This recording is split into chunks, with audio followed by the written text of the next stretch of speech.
એનકેસના 200મા પ્રોગ્રામની એક સુંદર રમૂજી સ્કીટ. રાઇટર, ડાયરેક્ટર અને પ્રોડ્યુસર જતીનભાઈ સરાવિયા. સાઉન્ડ કેતન મહેતા.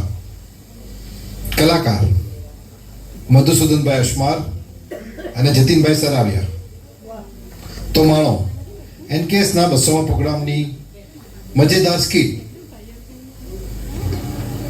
ભાઈ, તમારી ગીતોની પસંદગી સરસ છે, તેમજ ગીતોના શબ્દો પર પણ તમારું ધ્યાન બહુ સારું હોય છે. આભાર ભાઈ. નાનપણથી જ સંગીતનો અને ગીતોનો ખૂબ શોખ હતો. પણ ભાઈ, આ ક્લબમાં ક્લાસિકલ ગીત તમારા સિવાય કોઈ પ્રયત્ન પણ નથી કરતું. જવા દો ને ભાઈ, મસ્કરી ના કરો. આ તો શોખનો વિષય છે. મારી વાત જવા દો, પણ તમે તો યાર કમાલ અને ધમાલ બંને સ્ટેજ પર કરો છો.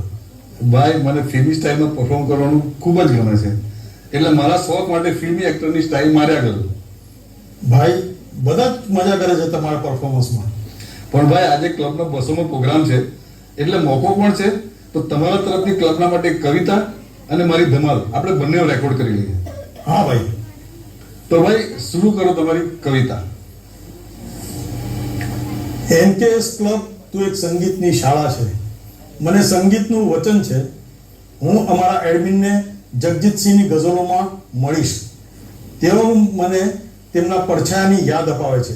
જ્યારે મનીષા મહેતા હસતા ચહેરા સાથે આશાજીના ગીતો ગાય છે, આ હોલમાં એમનો મધુર અવાજ ગુંજતો રહે છે અને હૃદયને શાંતિ મળે છે.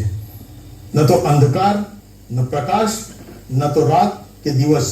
જ્યારે શરીર મૃત્યુ પામે છે અને આત્મા શ્વાસ લે છે, એનકેએસનો દરેક સભ્ય રવિવારે સુવર્ણ સંગીત મેળાવડાની રાહ જુએ છે. એનકેએસનો 200મો કાર્યક્રમ અદ્ભુત બની જાય છે. એનકેએસ ક્લબ તો એક સંગીત શાળા છે, જ્યાં સંગીતના સૂર અને હૃદયની વાતો હોય છે. મધુસૂદનભાઈ, સ્વર અને સૂર તો સંગીતનો આત્મા છે. એને ન તો તમે કે ન તો હું બદલી શકું છું. આપણે બધા તો એનકેએસના સભ્યો છે, જ્યાં સંગીતના સૂર આપણને સૌને જોડે છે. કોઈ જાણી શકતું નથી કે દર રવિવારે કોણ, ક્યારે અને કેવી રીતે ગીતો ગાશે.